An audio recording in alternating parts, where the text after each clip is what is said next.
Alléluia.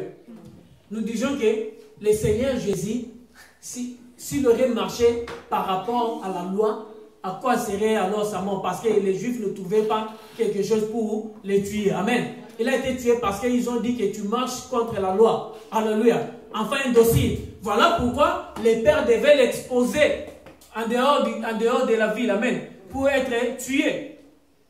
Alléluia. Amen. Nous en parlerons dans le détail. Alors, voyez un peu. Le prophète, il dit que celui qui va mourir plus jeune serait dans l'âge de 100 ans. Or, il serait considéré comme un maudit. Qu'est-ce qui va se passer? Nous allons prendre juste une briefing. Amen. Et puis, nous en parlerons quand Dieu nous donnera le temps, parce que ça concerne le millénium. Alléluia. La Bible dit dans le millénium, après l'Armageddon, c'est l'entrée dans le millénium. Amen. Or, dans le millénium, la Bible nous dit qu'il n'y aura pas de mort. Alléluia. Amen. Donc, il faut faire attention.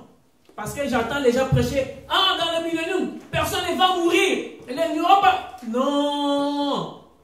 Il faut bien lire les Écritures. Alléluia. Il faut bien expliquer les Écritures. Oh, dans le millénium, c'est le règne du Seigneur Jésus. Oui. Ah, tout le monde va obéir. Non. Tout le monde ne va pas obéir au Seigneur Jésus-Christ. Ça, c'est l'homme. Pour comprendre que parfois, quand nous péchons, nous disons seulement le diable. Oui, parce que le diable qui était la porte de tout seul. Mais l'homme avait péché avant qu'il soit tenté. Amen. Amen. C'est la Bible nous dit dans Genèse 6. L'homme avait péché avant qu'il soit même tenté. Mais par rapport à Dieu, Amen. Mais parce que la loi était là, or que la loi c'est les épreuves. L'homme n'était pas considéré comme pécheur parce qu'il n'avait pas encore touché. Mais dans ses pensées, il avait déjà péché. Amen. Alors c'est pourquoi l'ennemi est venu seulement profiter de ses pensées pour les séduire. Alléluia. Amen. Alors, tout ce que la Bible dit, que ces enfants, qu'est-ce qui va se passer? Après le millénium, après l'Armageddon, le monde va entrer dans le millénium. Amen. Les hommes vont continuer leur vie. Ils vont se marier. Amen. Pour une période de 1000 ans. C'est pour une période de 1000 ans. Alors, vous comprenez, maintenant, nous rentrons dans Éden. Adam il est arrivé dans les 9 et quelques. Amen. Et il y a encore des gens qui ont fait des 940 de vie. Amen. Ils ont fait des 940 de vie. Or, la Bible dit un jour est pour Dieu comme 1000 ans. Quand Dieu dit le jour tu toucheras, tu mourras. Amen. Les jours là, Adam spirituellement était mort, mais physiquement, Adam pour Dieu, parce qu'un jour était 1000 ans, Adam n'a pas atteint 1000 ans. Amen. Donc il était mort à ce jour-là même. Mais vous allez voir que les milléniums, les gens vont arriver jusqu'à 1000 ans. Parce que c'est le règne du Seigneur. Amen. Mais qu'est-ce qui va se passer? Les enfants qui vont naître après l'Armageddon. Amen.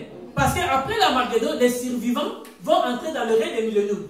Avec qui nous allons régner avec le Seigneur Jésus-Christ. Nous avons parlé sur le Seigneur du Seigneur, le roi des rois. Amen. Nous en avons déjà expliqué. Maintenant, ceux qui vont entrer dans le règne des milléniums, ce sont ces gens qui auront vécu.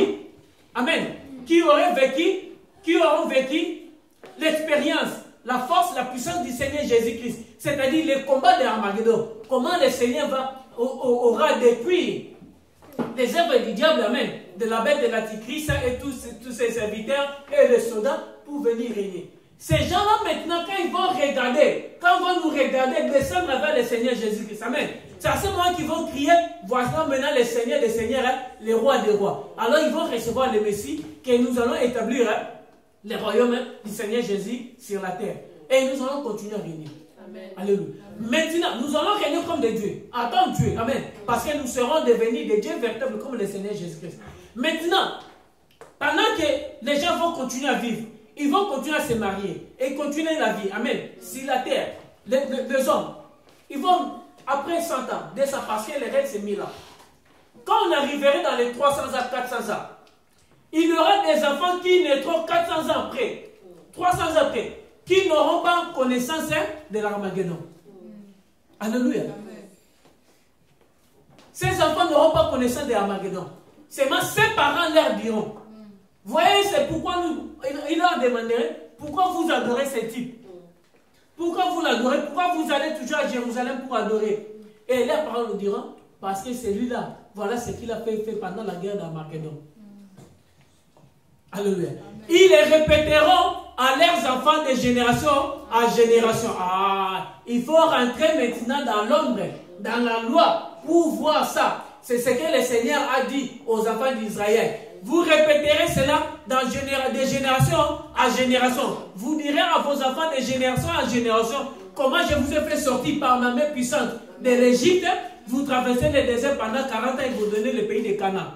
Et chassez tous ses habitants devant vous pour vous faire hériter ce pays de Canaan.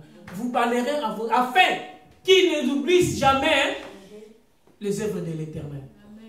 Qu'est-ce que la Bible nous dit? Après la mort de Josué, les générations qui surviennent après, qui ne connaissent pas Josué, ni Moïse, ni encore leur père, personne n'était disponible pour les répéter. Ils attendaient des générations des autres. Quand il leur demandait, ah, toi tu as vu ça? Il dit non. Il dit, ah, mais toi tu racontes des choses que tu n'as pas vécues. Amen. Toi aussi tu as été réussi. Ils ont commencé à douter. Voilà la cause des enfants des détournements, des détours des enfants d'Israël. Parce que les générations qui suivirent, n'ayant pas la connaissance de ce qui, l'expérience, des témoins oculaires, de ceux qui ont vécu ça, ils ont commencé à douter que l'événement était vrai. Ils ont commencé à douter que les zones de mer s'étaient ouvertes. C'était ouvert. Amen. Ils ont commencé à douter. C'est la même chose. La réalité des choses, c'est pendant ces temps, amen, que les générations qui ne trouvent 300 à 400 après, ils vont commencer à douter qu'il y a eu vraiment la guerre d'Armageddon.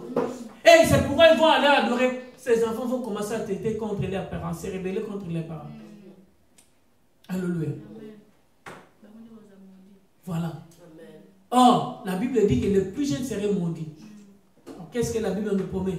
Que les méchants, l'Éternel, le ôterait au milieu de vous. C'est à ce moment que la prophétie que je ôterai au milieu de vous les méchants va s'accomplir. Parce que celui qui ne va pas obéir, la Bible dit, même les villes qui ne viendront pas adorer le Seigneur Jésus à Jérusalem, la pluie ne tombera pas.